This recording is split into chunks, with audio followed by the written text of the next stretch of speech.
Aku terlambat. Sebut saja Yasin, berusia 15 tahun saat itu. Ia lulus dari SMP dengan nilai buruk.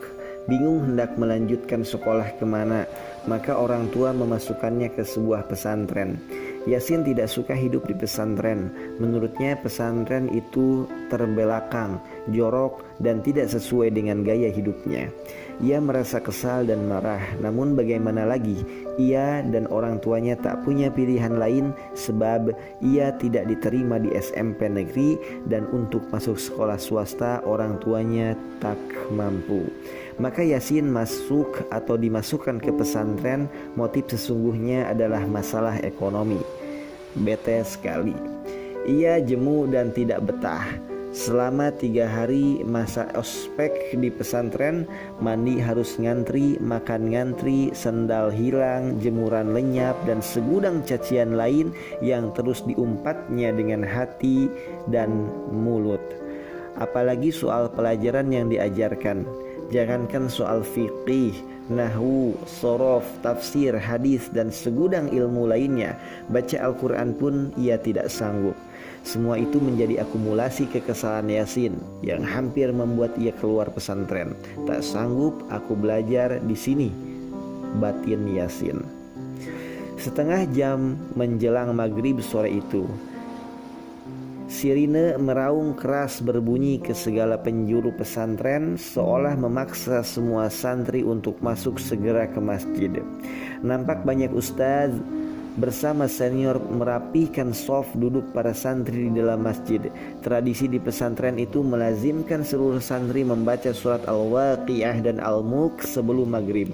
Yasin pun turut duduk di sana sambil memegang mushaf Al-Quran. Amat sulit ia mencari kedua surat itu di dalam Al-Quran, sebab memang jarang sekali ia akrab dengan Al-Quran sebelumnya. Berkali-kali ia membolak-balik Al-Quran, namun tidak ketemu juga.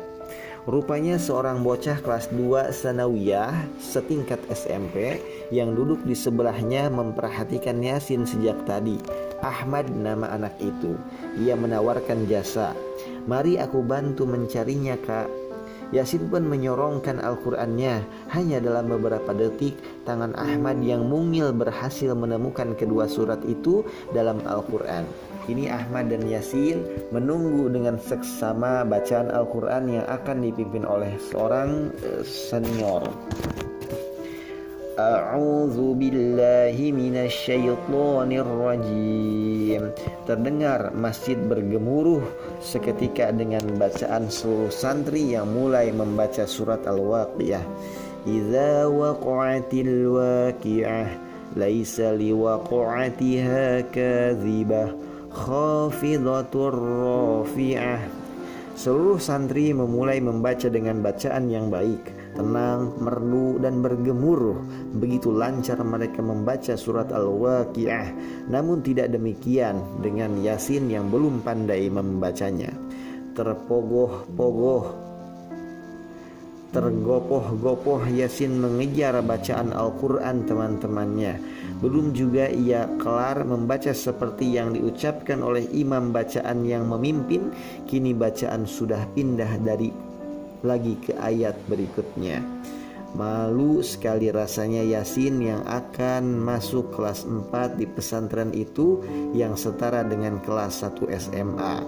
Namun baca Al-Quran pun ia belum bisa.